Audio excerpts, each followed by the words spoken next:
Welcome to the course Digital Transformation and Technological Innovation. So, we are into our second module, that is digital infrastructure, right. So, let us start from the point where we stopped in the last session. So, we were talking about the secondary storage media and services, right, and we talked about different forms of storage media from HDD to SSDs, sequential direct access, cloud drives, and many things that we discussed, which would be helpful in terms of making decision in the sense what kind of secondary storage media and devices would be suitable for the organization. So, we continue that. So, the question is again how to select secondary storage media and devices.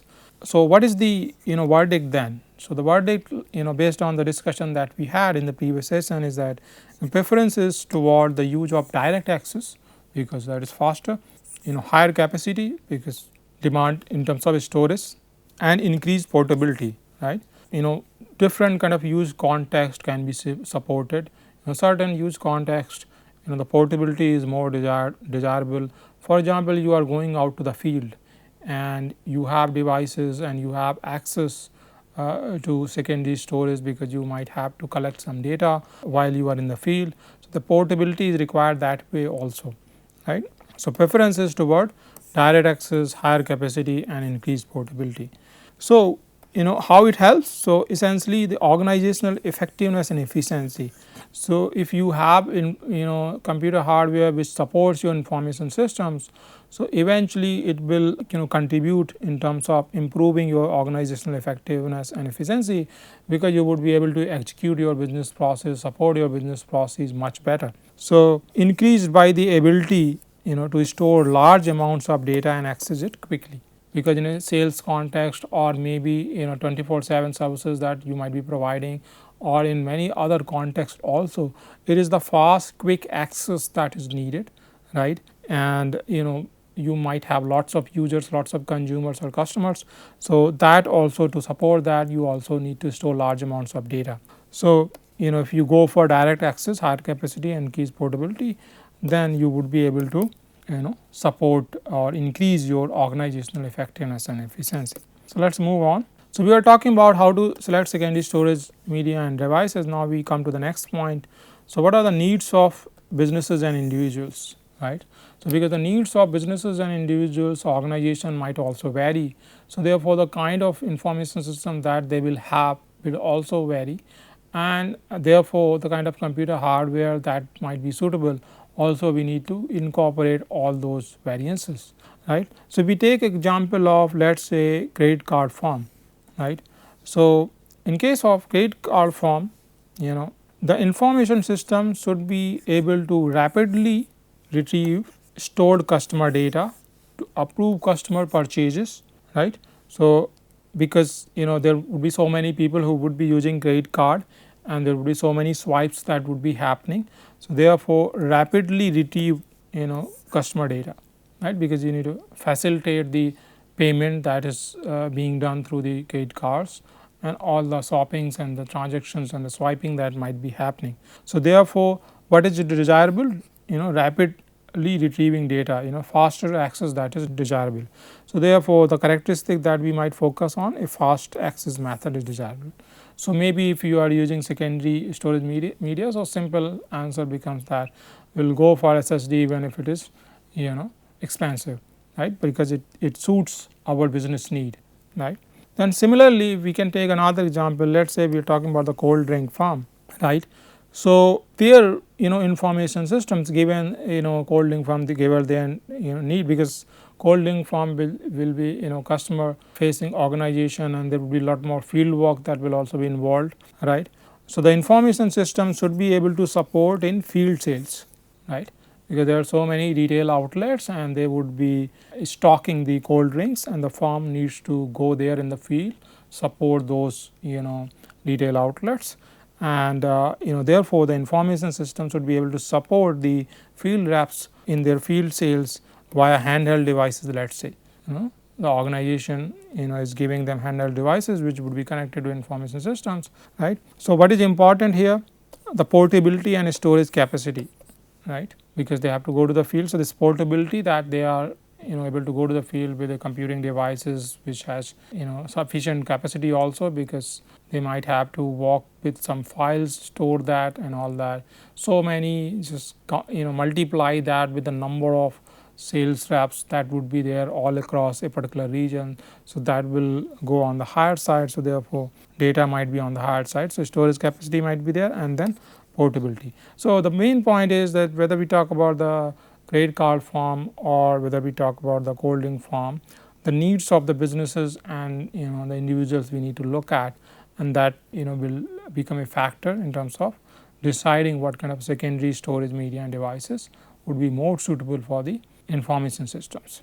Moving on, now till now we talked about the secondary storage in previous session and this session a little bit. Now we change the question.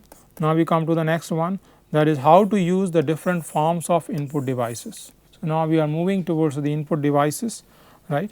So different forms of input devices. So keyboard and mouse and the standard hardware components we will not talk about. We will talk about the other technologies, other input devices which are sort of very important in the information systems context and the business context, right. So first one is that speech recognition technology, right. Speech recognition technology can enable us to interpret human speech, and that can become an alternative means of providing data or instructional inputs. So can we come up, can we have speech recognition technology as part of our information systems? Can we provide that hardware and that software support, so that the customers or the users, they can use their own speech, natural speech, and that becomes a means for providing data input, right. So we are talking this under input devices context. So providing data, instructional inputs. So let us take few examples. So if we look at basic input systems with the speech recognition, so one of the more common one that comes to our mind is the interactive voice response, IVR system, right. So interactive voice response or the IVR system, one of the common, where at times we will have support for speech recognition also. So what it does, gives a few possible distinct responses for inputs, right. Then the customer has to use provide a input, either voice commands. So when we say voice command, then the speech recognition technology comes in. So this will provide an alternative means to provide the input, right. So voice commands or touch tone keypad, this is our traditional touch tone keypad, a traditional way to input our response, give our response or submit our response. Voice command, this is the alternative via speech recognition technology, right. So if we look at a typical prompt of a IVR system, so it can be like this, that we have an opening this Friday at 10 a.m. So some customer is trying to schedule an appointment, right. So we have an opening this Friday at 10 a.m. To accept this, say yes or press 1, and to hear more options, say more or press 2.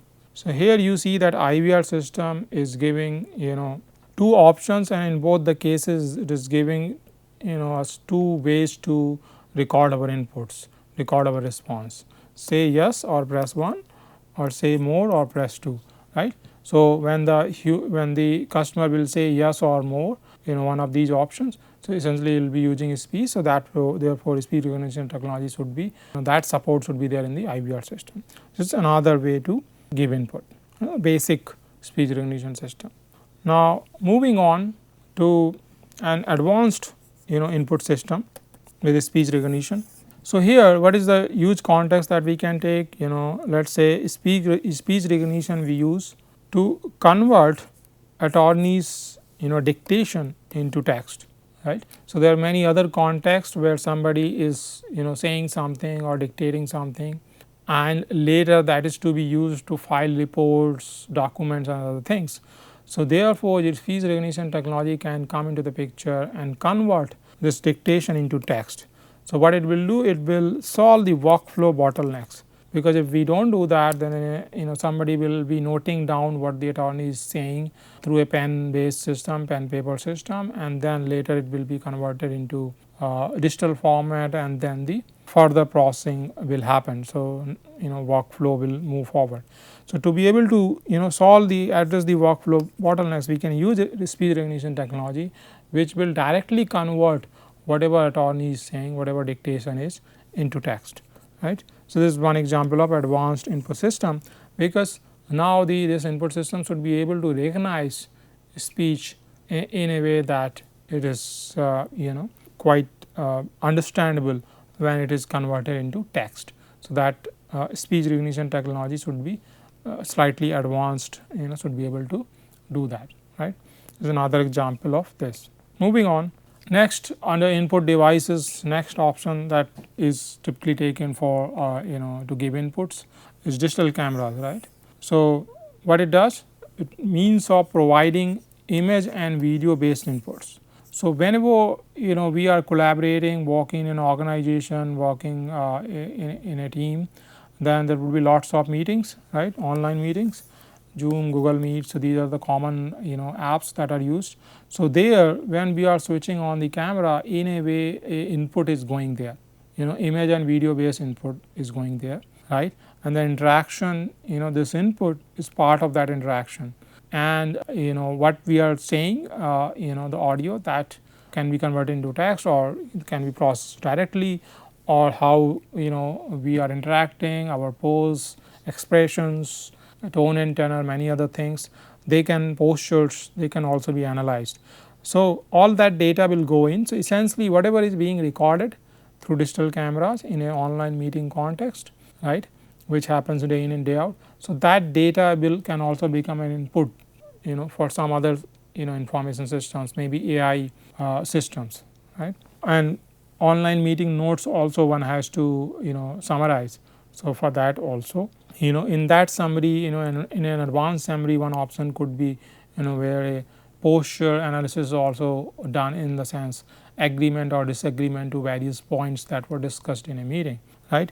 So, similarly visual search. So, example is Google Lens, that very commonly used, right. So, there also the digital camera, when you launch the Google Lens app, the digital camera you give access to, and it switches it is on. Once it is on, then you take pictures or video, and then you interact with that, you do your visual search. So, right. So, there the image or video that you are taking, that in a way becomes the input. So, therefore, digital camera acting as a input device there. Similarly, something that is very common nowadays, that we use digital payments apps, especially UPI based app that we use in India, in our country. So, QR code scanning is there, right. So, we scan QR codes using our digital payments apps like Phone Pay or Google Pay or Paytm, or many more are there, right.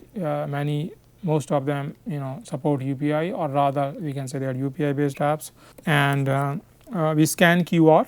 So, digital camera comes in. So, digital camera takes the scans the QR code, takes the input that is used for us to make a payment, for us to make a transfer using our digital payment app. So, digital camera nowadays, they are providing inputs to various contexts, and QR code scanning is very common form of input, that is actually camera is playing a role as an input device, scanning the QR code and all that.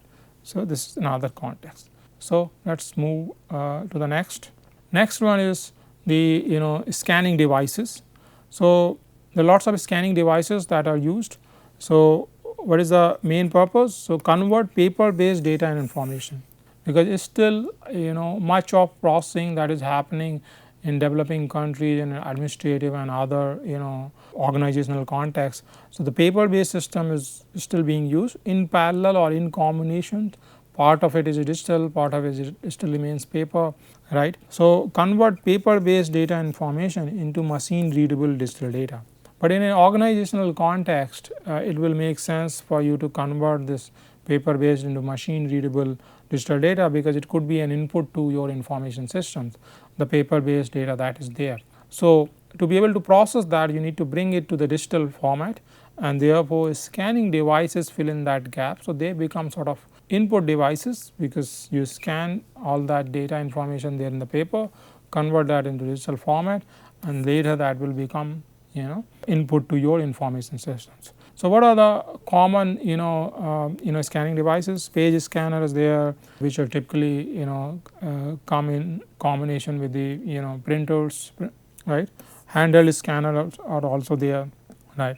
So, these scanning devices, they also help organization digitize their documents, right, because if the same paper based mechanism is used everywhere, then the processing time and the cost of that processing, because paper being involved, multiple copies will be made. So, that cost is always on the higher side when we compare it to the digital format.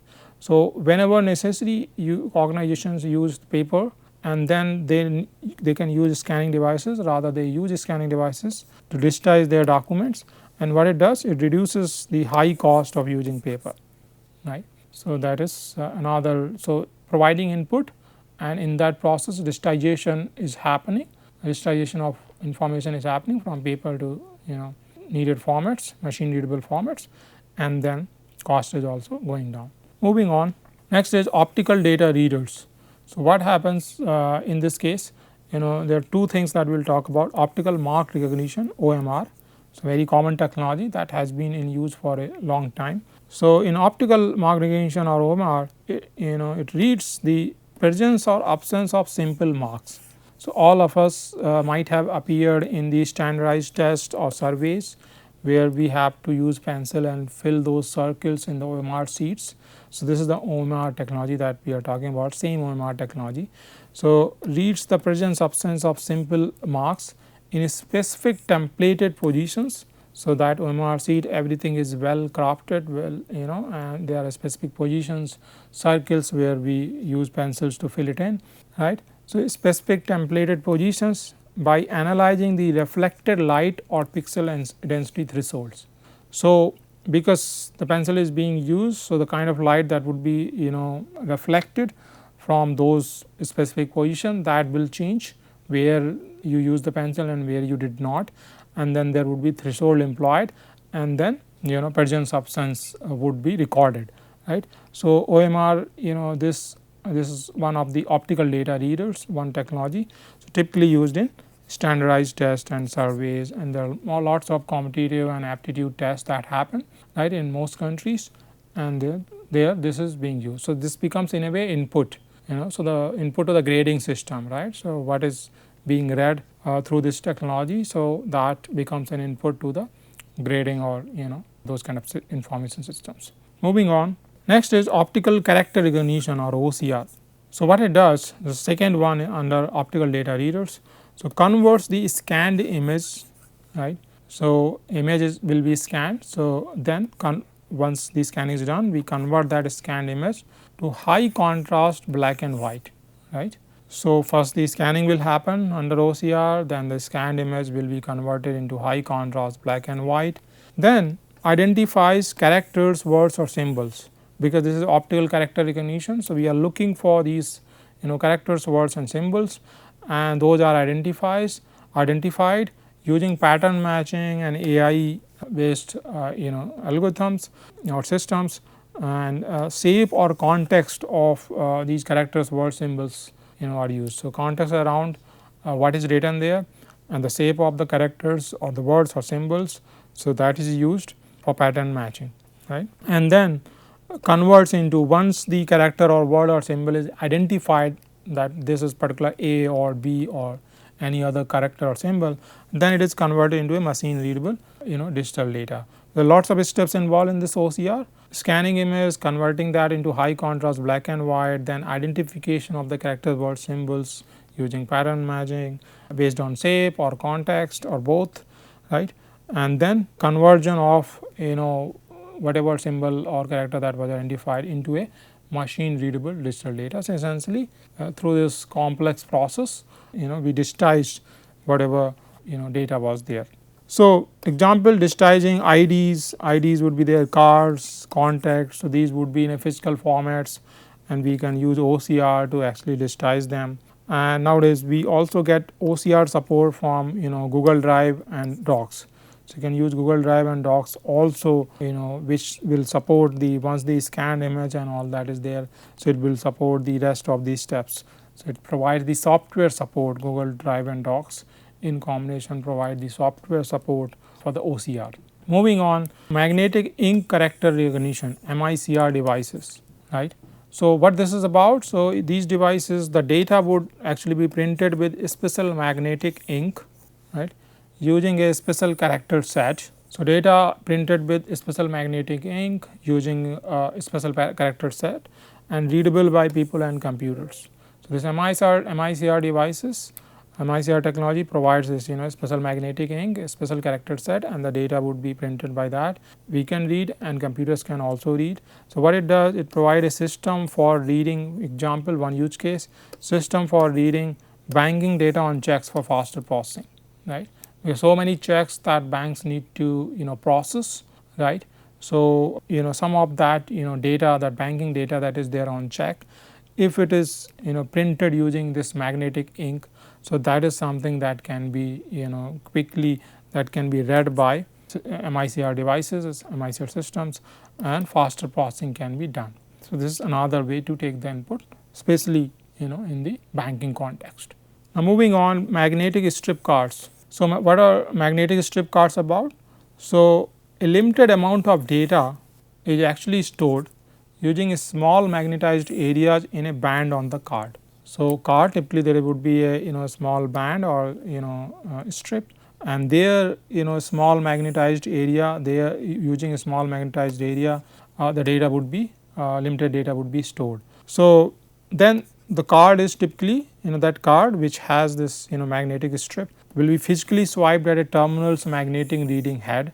So, somewhere that card is going to be swiped, and that head will actually read the magnetic strip and sends data over networks for authorization. So, right, magnetic strip cards. So, that data is there in the strip, and that would be read using the terminal's magnetic reading head, and that will be exchanged, sent over the network for authorization. Once that happens, then the payment or whatever else that is approved. So, typically we see that in credit debit cards or examples. So, in credit debit card we see the magnetic strip. So, they are called magnetic strip cards. Examples of credit debit cards, especially the older ones, not the new ones which are chip based. The older credit and debit cards used to have a magnetic strip, and data would be stored about the user's account and important personal data, and it would be read through the terminal's magnetic head, and the data will be sent over the network for authorization, because the credit card company or the bank would be involved, right. So, this is another way to provide the input, right, and but there is a security concern that the card data can be scanned, right. So, people who can accidentally get access to those older credit debit cards, they can actually scan that data and misuse it. So, this is a security concern that goes with the magnetic strip cards, especially when used in credit debit or banking context. Moving on, next is smart cards. So, what happens in smart cards? So, these are embedded with microchips. These are embedded with microchips containing user and account data. So, same thing, same use case we are talking about. We are talking about credit and debit cards, and now instead of the magnetic strip card, now they are a smart card. Why smart card? Because there is a microchip, and that chip is having the user and account data instead of the magnetic strip, right. So, chip contains the needed information for authorization. So, therefore, no need to exchange the data over the network. So, that security concern settles, right. So, needed information is with the chip, and whatever else is needed, whatever rest is needed, that can be captured at the terminal, for example, entering PIN for your credit card or debit card. Smart card is the go-to option nowadays. Most credit debit card that we see, they will actually be smart card. They will have a microchip containing all the needed information for swiping. So, this becomes another way to give input to those terminals. Moving on, contactless card, right. So, contactless card, they are embedded with microchips and a radio antenna.